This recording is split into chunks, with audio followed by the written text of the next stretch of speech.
नमस्कार, city news में आपका स्वागत है। मैं हूं अफरोज खान। आइए डालते हैं सबसे पहले एक नजर आज की खास खबरों पर। विधायक पत्नी ने जिलाधीश कार्यालय पर सेंकी रोटियां, महंगाई पर काबू पाने की गुजारिश। गणेश ठाकुर ने संभाला संभागीय आयुक्त का पदभार। डीसीपी लाटकर ने पदभार संभाला, अविनाश बारगढ़ नए एएसपी। 3 अफसरों की अदला बदली और स्कूलों की घंटियां बजने लगी। और पत्रकार जेडी हत्या का मास्टरमाइंड छोटा राजन, कई गिरफ्तारियां हुई। सिटी न्यूज में फिर से आपका स्वागत है। अब देखते हैं संपूर्ण समाचार विस्तार से। गिफ्ट एंटरटेनमेंट द्वारा प्रस्तुत 8वां ट्रेंड्स ग्रैंड फैशन शो हाल ही में स्थानीय सांस्कृतिक भवन में संपन्न हुआ। बाल कलाकारों का हर्ष बढ़ाने मुंबई से पधारी अदाकारा सृष्टि का लुभावना स्वागत किया गया। नन्हे मुन्ने बालकों ने किया कैटवॉक भी सराहनीय रहने की बात दर्शकों ने कही। गिफ्ट एंटरटेनमेंट द्वारा प्रस्तुत 8वें ट्रेंड्स ग्रैंड फैशन शो एवं डांस सेंसेशन का रविवार की रात रंगारंग समापन हुआ।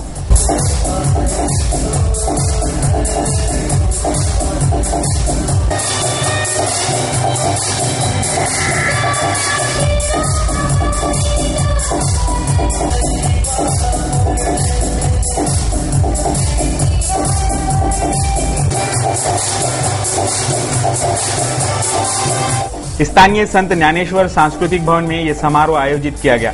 इस फैशन शो में स्पर्धकों का उत्साह देखने मुंबई से पधारी अदाकारा सृष्टि ने भी इस आयोजन को खूब सराहा।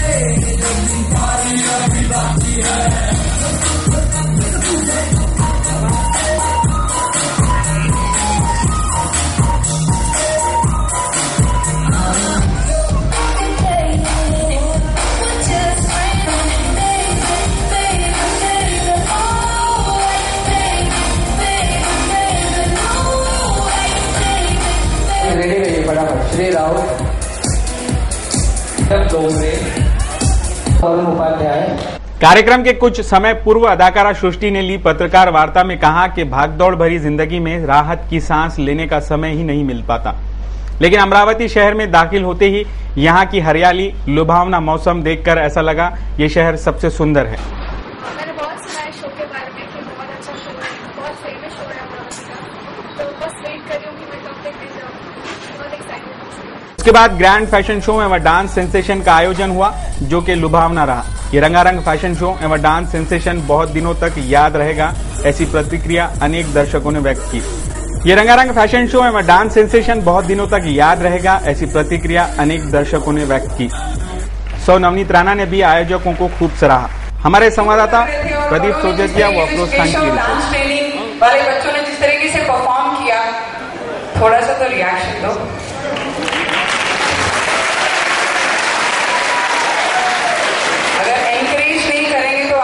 बढ़ेंगे हमारे बच्चे, हम सभी के हैं, अमरावती वाले लोग हैं, तो अपनी ही बहन भाई में से कोई होगा एक। ऐसा लगता है कि जब मैंने पहली बार परफॉर्म किया तो इतना कॉन्फिडेंट लेके परफॉर्म किया था। तो very good guys, girls, small kids, and love you to all small kids. I love them a lot. बहुत ही मजा आया मुझे।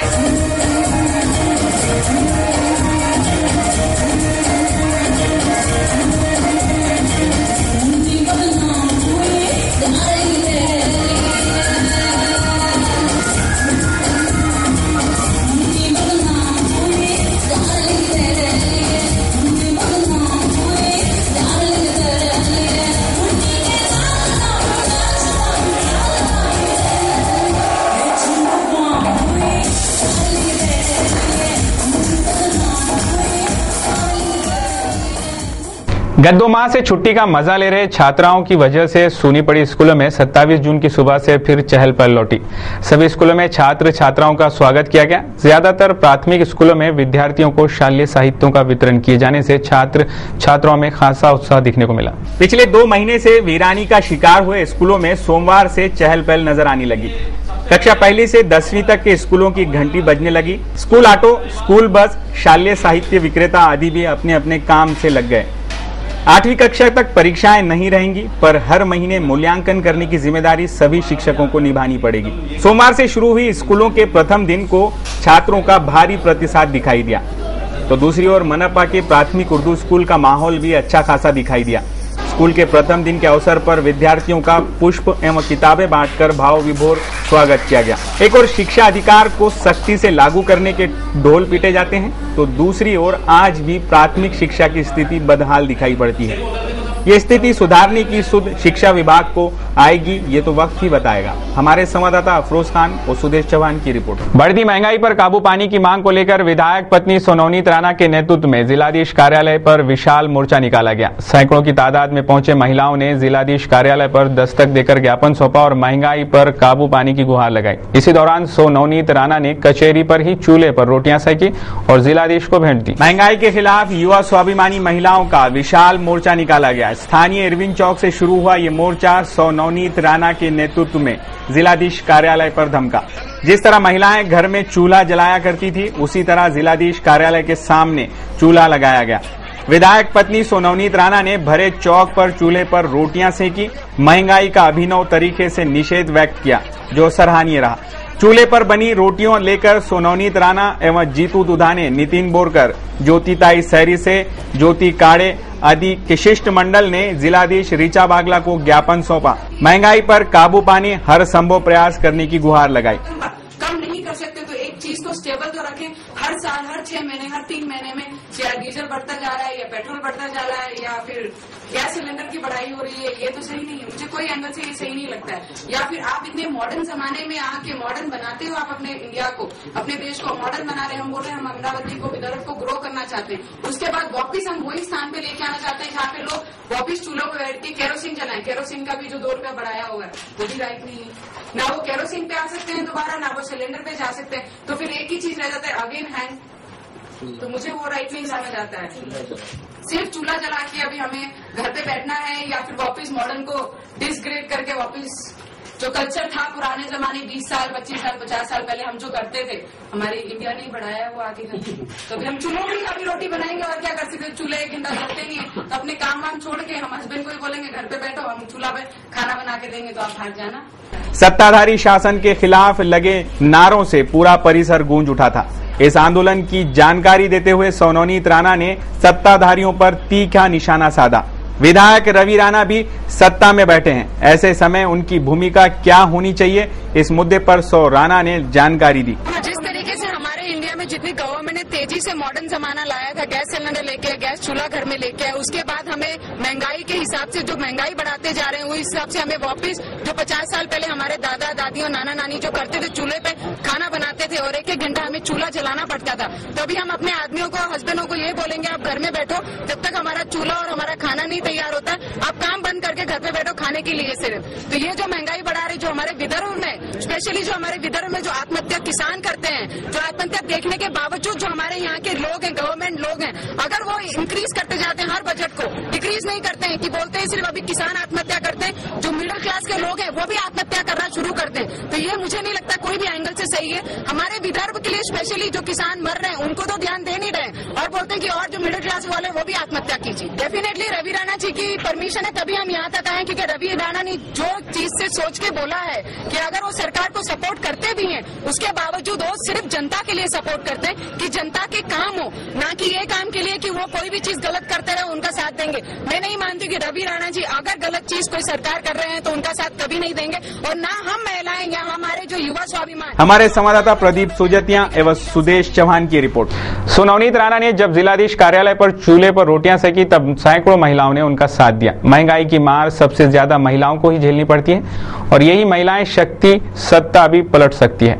इस और सत्ता में बैठे जनप्रतिनिधियों ने ध्यान देना जरूरी हो गया है। मुंबई पुलिस ने सीनियर पत्रकार जेडे के मर्डर की गुत्थी को सुलझाने का दावा किया है। पुलिस के सूत्रों के मुताबिक इस मामले में पकड़े गए 7 लोगों को सोमवार को अदालत में पेश किया गया, जहां से उन्हें 4 जुलाई तक के लिए पुलिस की हिरासत में भेज दिया गया है। सभी छोटा राजन गैंग के लिए काम करते थे। इसके बाद ये सवाल पूछा जा रहा है कि आखिर छोटा राजन की पत्रकार जेडे से क्या दुश्मनी हो गई कि उनकी हत्या करवाने का फैसला कर लिया गया। मुंबई क्राइम ब्रांच सूत्रों ने कहा है कि जेडे मर्डर केस में 7 लोगों को तमिलनाडु और महाराष्ट्र के अलग अलग हिस्सों से हिरासत में लिया गया। महाराष्ट्र के गृह मंत्री आर पाटिल ने कहा कि 3 लोग तमिलनाडु के रामेश्वरम, 1 महाराष्ट्र के सोलापुर और 3 मुंबई से गिरफ्तार किए गए। उन्होंने कहा कि 7 महाराष्ट्र के ही रहने वाले हैं। पाटिल ने 2 आरोपियों की पहचान सतीश कालिया और अनिल वाघमोड़े के रूप में की है। पाटिल ने कहा, इस मामले में किए गए मुंबई क्राइम ब्रांच के बेहतरीन काम के लिए मैंने 10 लाख रुपए इनाम की घोषणा की है। गौरतलब है कि टैबलाइट मिडडे के खोजी पत्रकार जेडे के हत्यारे का सुराग देने वाले को मुंबई पुलिस ने 50 लाख के भारी भरकम इनाम का ऐलान किया था। मुंबई पुलिस के इतिहास में सुराग देने वालों के लिए ये अब तक की सबसे बड़ी इनामी राशि है। 56 वर्षीय जेडी की 11 जून को पवई इलाके में 4 मोटरसाइकिल सवारों ने दिन दहाड़े गोली मारकर हत्या कर दी थी। पोस्टमार्टम की रिपोर्ट में कहा गया था कि जेडी को काफी नजदीक से 5 गोलियां मारी गई थी। ली गई प्रेस कॉन्फ्रेंस में यह खुलासा किया है कि गिरफ्तार किए गए लोग छोटा राजन गैंग के लिए काम करते रहे हैं। पुलिस सूत्रों के मुताबिक पूछताछ में भी इन लोगों ने बताया है कि उन्हें छोटा राजन की ही तरफ से इस हत्या की सुपारी दी गई थी। उन्हें कहा गया था कि ये एक कारपोरेट प्रोफेशनल है जिसे उन्हें टपकाना है। इस खुलासे को अहम इसलिए माना जा रहा है कि एक तो अब तक छोटा राजन भी इस काम के पीछे अपना हाथ होने से इनकार करता रहा है और दूसरे पत्रकार जेडे को छोटा राजन गैंग का ही करीबी माना जाता था। उनकी कई रिपोर्टें दाऊद विरोधी मानी गई थी। ऐसे में पूछा जा रहा है कि आखिर अपने ही करीबी पत्रकार की हत्या छोटा राजन क्यों करवाएगा। Bureau report, city news. जेडे ने मुंबई में दाऊद के भाई पर हाल ही में हमले के बाद जिस तरह की आक्रामक रिपोर्टिंग की थी, उससे वो दाऊद गैंग के निशाने पर आ गए थे। ऐसा सूत्रों के मुताबिक छोटा राजन की ये चाल हो सकती है कि मौके पर डे की हत्या से दोष दाऊद गैंग पर जाएगा और इसका खामियाजा भी डी गैंग को ही भुगतना पड़ेगा। हालांकि इसके क्या और भी वजह थी छोटा राजन की जेडे से छेड़ने की, क्या छोटा राजन के खिलाफ भी कोई अहम जानकारी जेडे के हाथ लग गई थी? उम्मीद की जा रही है कि मुंबई पुलिस की खुलासों में इसका जवाब मिल पाएगा। यहाँ रुकेंगे एक छोटे से ब्रेक के लिए, खबरें और भी हैं, जल्द लौटते हैं कुछ अहम खबरों के साथ।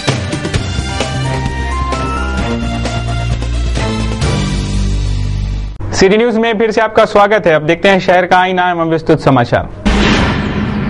शासन ने जो ईंधन की दरें बढ़ाकर आम जनता पर आघात किया है, वो दूर करने हेतु ईंधन की दरें कम किए जाए, ऐसी मांग राष्ट्रवादी कांग्रेस की ओर से की गई। पिछले 2 दिन पूर्व शासन ने ईंधन के दरों में भारी वृद्धि कर जनता पर भारी भरकम बोझ डाल दिया। यह मूल्य वृद्धि कम की जाए, ऐसी मांग राष्ट्रवादी कांग्रेस की ओर से जिलाधीश को दिए गए ज्ञापन में की गई। बढ़े हुए वस्तुओं की दरें कम कर आम जनता को महंगाई से निजात पाने हेतु कारगर कदम उठाने की मांग भी उठाई गई। कलेक्टर पर ज्ञापन सौंपने वालों में राष्ट्रवादी के शहराध्यक्ष अविनाश मार्डीकर, महापौर किशोर शेलके, सौ रीना नंदा, सौ अलका कोकाटे सहित अनेकों राष्ट्रवादी महिला पुरुष सहभागी हुए थे। Bureau report, city news. जो ये महंगाई बढ़ी है, जो सामान्य लोग है 10,000 5,000 कमाएंगे तो वो लोग का मंथली जो बजट है वो तो बिगड़ने वाले है। तो गरीब लोग क्या एक टाइम खाना खाएंगे? ये चूल्हे पे सकेंगे तो ये वृक्षतोड़ होंगी तो उसको जवाबदार कौन रहेगा? अगर सरकार ने ऐसे महंगाई बढ़ाई तो सब लोग आंदोलन करेंगे और जो सामान्य महिला है वो तो क्या करेंगे? एक टाइम का भूखा तो नहीं रह सकते ना।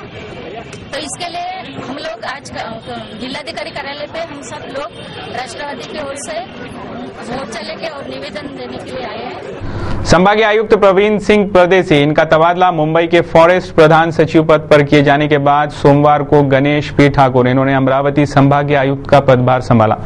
पत्रकारों को जानकारी देते हुए गणेश ठाकुर ने कहा कि वो कुपोषण एवं किसान आत्महत्या रोकने हेतु कारगर प्रयास करेंगे। सोमवार की सुबह अमरावती संभागीय आयुक्त के पद पर आईपीएस गणेश ठाकुर ने पदभार संभाला। गणेश पी ठाकुर मूल भूसावल के निवासी है, जिन्होंने 1979 में एमपीएससी उत्तीर्ण कर डिप्टी कलेक्टर के रूप में काम शुरू किया। 1997 में वह इंडियन एडमिनिस्ट्रेटिव सेवा में नियुक्त हुए। वे 1979 से 1993 तक अकोला के उपजिलाधीश रहे। बाद में 1993 से 1997 तक वे नवी मुंबई के अतिरिक्त जिलाधीश नियुक्त हुए। पुणे, सांगली, बुल्ढाना, मुंबई, परभनी आदि जगह उन्होंने अपनी सेवाएं दी। हाल ही में वे Maharashtra council of agriculture education एवं रिसर्च सेंटर पुणे में डायरेक्टर जनरल के रूप में सेवारत थे। अब संभागीय आयुक्त नियुक्त हुए गणेश ठाकुर अमरावती संभाग के कुपोषण और किसान आत्महत्या रोकने हेतु जोर देना चाहते हैं। जलगांव के 40 गांव में उपविभागीय अधिकारी के रूप में कार्यरत संजय पंढरीनाथ लाटकर ने सोमवार से आयुक्तालय के डीसीपी पद का कार्यभार संभाल लिया है। उन्होंने अविनाश बारगढ़ की जगह नियुक्ति मिली है। अविनाश बारगढ़ का आयुक्त अमितेश कुमार के हस्ते सत्कार कर उन्हें विदाई दी गई। उपविभागीय अधिकारी पद से पदोन्नति पर अमरावती आयुक्तालय में तबादला किए गए संजय पंढरीनाथ लाटकर इन्होंने सोमवार के सुबह से डीसीपी का पदभार संभाल लिया। उन्हें डीसीपी अविनाश बारगड़ की जगह नियुक्ति मिली है, तो बारगड़ को ग्रामीण पुलिस के अपर पुलिस अधीक्षक पद पर नियुक्त किया गया है। सोमवार को सुबह स्थानीय वसंत हॉल में आयोजित एक विदाई समारोह में पुलिस आयुक्त अमितेश कुमार ने बारगड़ का शाल श्रीफल से सम्मान किया।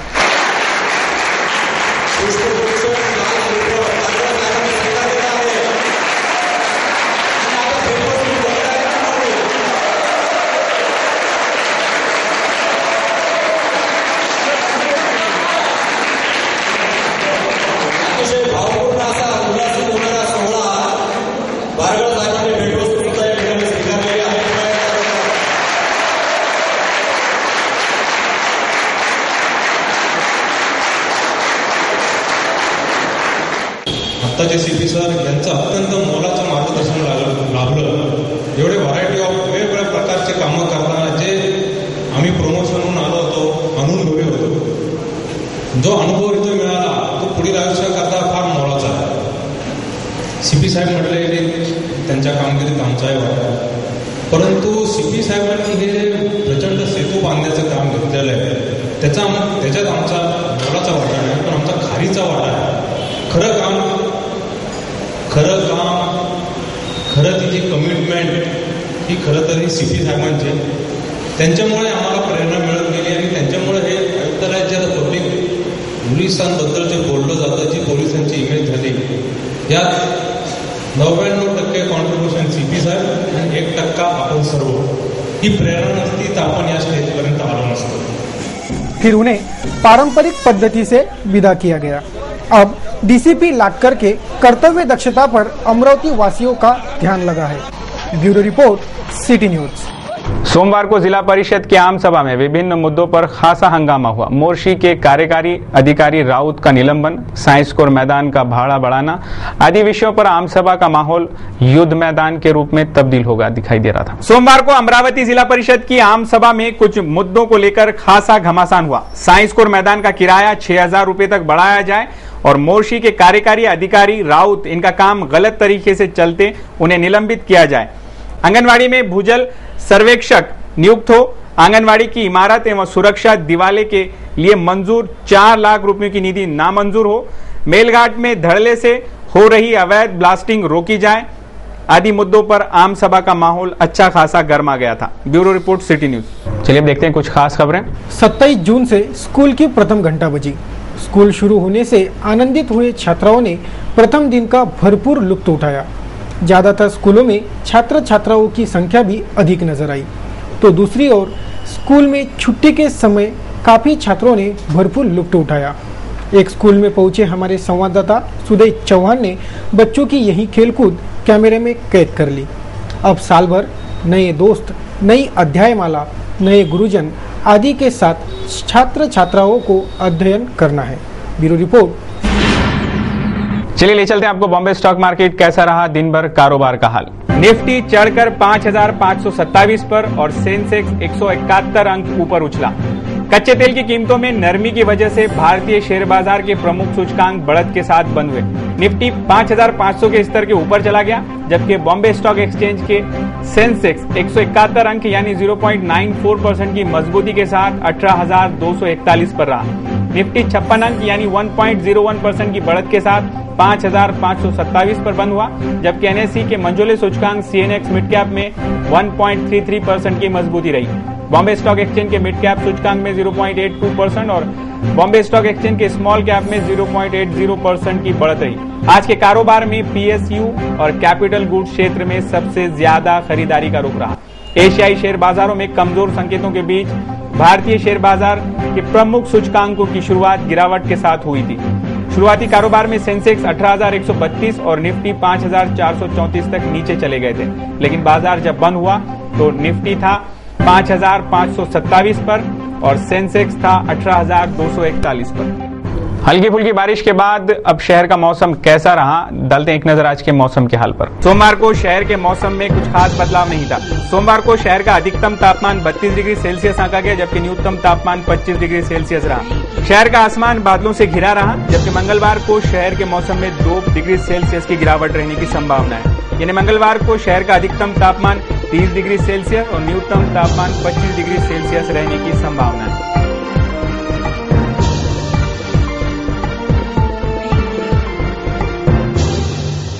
ये थे अब तक के समाचार। एक बार फिर से नजर डालते हैं आज की खास खबरों पर। विधायक पत्नी ने जिलाधीश कार्यालय पर सेंकी रोटियां, महंगाई पर काबू पाने की गुजारिश। गणेश ठाकुर ने संभाला संभागीय आयुक्त का पदभार। डीसीपी लाटकर ने पदभार संभाला, अविनाश बारगढ़ नए एएसपी, 3 अफसरों की अदला बदली। और स्कूलों की घंटियां बजने लगी।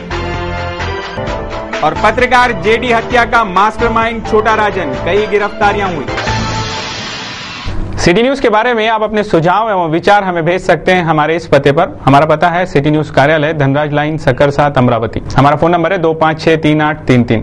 इस समाचार के माध्यम से हम आपको देते रहेंगे शहर की तरोताजा खबरें। सिर्फ देखते रहिए सिटी न्यूज चैनल, हर घंटे होती रहेंगी नए नए खबरों के साथ। फिर मुलाकात। देश और दुनिया की खबरों को देखने के लिए आप लॉग ऑन कर सकते हैं www.citynews.net.in पर। इन समाचारों में बस इतना ही। सिटी न्यूज पर कार्यक्रमों का और प्रोग्रामों का सिलसिला जारी रहेगा। मुझे दीजिए इजाजत।